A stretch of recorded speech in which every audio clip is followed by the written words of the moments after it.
Hello, everyone. Welcome to Creativity Worth Expressing. I am your host, Ryan Anthony Hernandez, and today I'm going to be speaking with Florence Anderson. We're going to be talking about creative writing and her journey in filmmaking. We're also going to be talking about her experiences working on the 48-hour film project.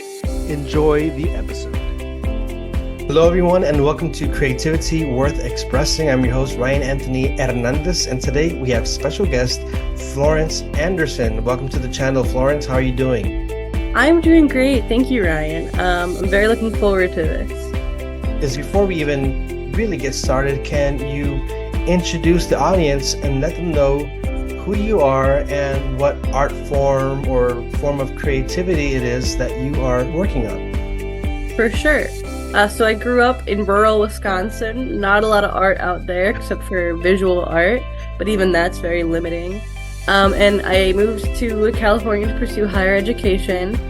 I have been a writer for a very, very long time, a creative writer since middle school, and I got into filmmaking in college, and I've been doing that professionally ever since. What inspired you to become an artist or a creator, a filmmaker in the first place? So I got into writing by watching television. I have always been a TV girl. I would not want to go outside as a kid. I didn't like playing sports. I didn't have a lot of friends. There wasn't a lot of options for clubs that weren't sports when I was in elementary and middle school. And so I watched a lot of TV. And I became really obsessed with the show Teenage Mutant Ninja Turtles. And that made me want to write episodes of TMNT. It made me want to be like, okay, well, here's how I would tell that story. Here's how I would elevate this episode. Here's how I would do this villain. And so in the 6th grade, I got into writing through fan fiction, which I think a lot of people can kind of relate to. You'd be surprised how many things originated as fan fiction. But I got into that around that age. And for a long time I gave that, or not for a long time, but for a brief time I treated that as a hobby, and it wasn't something I even thought of doing. So when I got to high school, I started doing theater. I did all of the high school plays. I thought I wanted to be an actress. So I go to college and I'm like, I'm gonna major in theater. And that was awful. It was truly the worst. Theater people have some different DNA, I swear to God. Um, But I tried that and it just wasn't working. I tried writing plays and it didn't quite hit the way I wanted it to. And I tried writing short stories, and I did like writing short stories, but I always felt like I wanted to do more with them. And so I joined the TV club at my university. And at the time they were doing only like news and sports and non-scripted entertainment, like game shows. And so I joined them and I took over and I asked, why don't we have a film club? Why don't we have people who take scripts and produce them? We have the equipment. Why don't we do that? And so we had at one point, the university did have a film club that made movies, but they had disbanded before I had gotten there. And so I took the time to restart it because I was like, I want to see if I like this. I have the resources available to me. It's not that much extra work to get this done. So I reinvented the film club through the TV station. So they're like one and the same, basically. And me and my friends made like some pretty funny little short films. We especially really liked doing 48-hour film festivals where you make a whole 7-minute movie in 2 days or less. And I got really lucky and I found a mentor who like understood that I was coming from a place of like love of film and TV, and let me learn from him and learn from being on his sets. And that's kind of how I got where I am now. And right now, while I do like doing film, I'm aspiring to get into a TV production. I want to work in a TV writer's room. I want to write sitcoms. I want to write TV. I want to write kids shows. I just prefer that format a little bit better. But yeah, that's kind of the journey I've been on in my life. How was it being involved in the 48-hour film project? Can you describe a bit about that? Yeah, I'll call it a company because I don't know exactly what it is, but they host them in dozens of cities across the world, and Friday night at 7 p.m., you get a line you have to put in your movie, a character you have to put in your movie, and a prop that has to be in your movie. And they assign you a genre. So you get two genres usually, and you pick one or you combine the two, and you spend all that night writing. You get up Saturday morning having 3 hours of sleep, and you're like, all right, let's make a movie. You film your stuff. Hopefully, you wrap at a reasonable hour, and you spend Sunday editing to turn the movie in by 7 p.m. on Sunday. So 2 days is kind of like it's a little bit of a like cheat of 2 days, but it is 48 hours. I've been involved in them in many capacities. My first 48 hour, I was just a camera assistant. And so I just had to get up at 5 a.m., drive myself to set to be there at 8. Because I also live pretty far away from this director who was giving me a chance. So it was a drive every time I did this. Um, but and it's both a very fun and very stressful experience. It's fun because you get to meet people and we're all doing something we love. You don't do 48s because you're, bored and you have nothing to do this weekend and it's better than nothing. You do them because you love what you do. Um but it's stressful because like you're behind all day. Like that's just the nature of a 48 is you're behind, you're behind, you're behind. Um but like, we're all there for the craft. And you can have these really great bonding moments with people over um just the movie you're making because oftentimes you either really love or you really hate the script. And if you really hate it, you get to bond and be like, well, that was a shit show. Or if it's a really good script, you get to bond and be like, we made that. Oh my God. In the capacity where I have been the team lead or I've been the writer and director, um, it's a very different experience too because you have to be the one who's up all night writing the script. And then you're up again the next day to be in charge and telling people what to do. And it comes with a lot more stress, yes, but I think that that also leads you to be a lot prouder of the outcome and it leads you to be a lot more devoted to your craft. Because you're sleep deprived, but you're sleep deprived and you're probably hungry and you're probably tired and you're definitely wanting to be in bed, but you're choosing not to go do that because you care so much about what you're doing. There's really no other way to describe it besides just pure and utter devotion to your craft. Something that you mentioned earlier was that those who are involved in theater, they have like this different DNA. But They hearing do. hearing you also talking about being involved in the production and filming and all of this and the 48-hour project, it sounds like you also have a different DNA because other people will be like, fuck this, I'm done. I quit. How did your love for this form of art evolve over time where it wasn't just a hobby, as you stated in the beginning, it was a hobby, but Hmm. how did it evolve into this love relationship? Um, I think that also started when I was younger. I got my first video camera, I think at 8 or 9, and I would always play with my webkins and I put them in front of the camera and make them like reenact the news. But it was like jokes and it was like comedy and it was really goofy and really funny.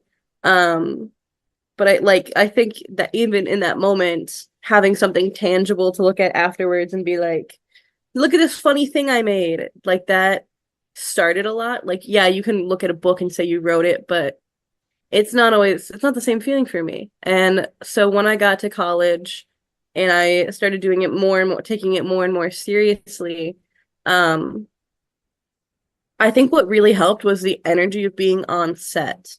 Like the energy of being around people who are doing what they're doing, again, from a place of like love and caring. You don't go into the film world to make a ton of money because unless you're like a Nepo baby, but that's a different thing. But like if you're some rando from Wisconsin who wants to be a filmmaker, you don't do it because you want to be rich because you don't get rich just out of nowhere as a filmmaker. No one's gonna the CEO of Disney is not gonna point at you in a crowd one day and say, I want you to make me a movie and I want you to make a lot of money. That's not gonna happen. When I was on set on these movies, I felt like I truly found a community of people who understood the feelings that I had about stuff, and I didn't realize that these were my feelings. And then I had other people explain them, and I'm like, wait, I feel that way. Like they're like, oh my God, I just love the buzz. I love running and watching everybody work and everyone's like on point and everyone's like just as passionate as you are in the moment. And I'm just like, I feel that. I see like my like camera people setting up and I see the grips actively plugging away on their lights and the actors running their lines and I'm like, this is where I want to be. This is like the energy I like. Why is creativity worth expressing for you? I think creativity is like the most human thing ever. I think that creativity sets us apart from literally from so many other life forms and so many other like ways of existing. Um, I think the ability to create art elevates our brains. I truly think that that's, what makes us human and not still like in the wild animals doing what we need to just survive. Because doing art means you're in a place where you're comfortable enough that you don't have to worry about surviving. You can just like express yourselves. I mean, like surviving like the most primalistic way of we're not being attacked by tigers anymore. We don't have to be alert about that. Obviously, we still need to constantly be thinking about how we're feeding ourselves and how we're taking care of ourselves, but we're comfortable at this point in where we fall in the wilds. But I think that creativity leads us to high to like I'm trying to think of the right way to phrase it. You know Maslow's hierarchy of needs. Mhm. Are you familiar with that? Where like at the bottom it's like food, water, shelter, and as you go up, like the needs become more abstract. And I think that art allows us to consistently raise ourselves. And so through creativity, we're able to find higher ways of expressing ourselves, higher ways of understanding ourselves, and higher ways of getting that self-expression out there. And in a lot of ways that I like I don't think we would, as humans, be able to have a full psychological understanding of how we think and how we operate without creativity and without art. And so for me, my expressing my creativity comes from a place of like, this is my ever-consuming brain. I think of a story and like it's in there until I go and I do it. It's a like a fixation and an obsession at times, and it's really annoying when you're trying to sleep and you're like jolted awake and you're like, oh my God, what if instead of killing character A, I killed character B? Would that be more dramatic? Would that be more fun? And it's just like, oh my God, shut up. I'm trying to sleep right now. Um, but it's still like super necessary. And if I did not have an art to express the stories I want to tell, I think that like there wouldn't be a larger purpose to my life. I think that I would be working at like a corner store, bored out of my mind, desperate, and having constant crises in my life. And so creativity is just something that allows me to feel better about just, everything. Do you have any artists, upcoming creators who you can suggest we watch out for? I think in TV, a lot of times we don't always talk about like the names behind creators, but one project I worked on that I'm hoping season 2 is feasible and doable is Razor, RZR. It's really a great sci-fi piece about dystopian LA in the future. I think it's really amazing. I'd watch out for season 2 of that. Um, I'd watch out for like anything original in general coming out right now because within like I was talking about this with some of my classmates last night. We don't want to just encourage just IP to continue on and just reboots. So like even if it's a show you don't think you'd normally try and it's brand new, it has no other existing thing to base itself off of, just give it a chance. Like Abbott Elementary and The Bear, those are two really great comedies I've been watching a lot lately, though they're not underground by any means. Um, Again, I do say watch out for Razor. Um, Daniel J. Pico overall is a really great artist, and I hope that he gets another big project thrown his way. He does a lot of 48s. So he got me into 48s, and so, but yeah, I think there's a lot of great artists. You just don't necessarily look for a name, look for projects, because in my industry, at least, you don't always watch a project for its name. You watch it for its trailer. Yeah. So, where can people in the audience find your work or your previous projects? Yeah, so I have two ways. My Instagram, I think, is the most common way to see the projects I'm currently on. I usually work in below the line capacity on films, so I don't always get to share a copy of it myself. The director has to share it. But my Instagram is Flossie_Patey, FLOSSIE_PAYTEY.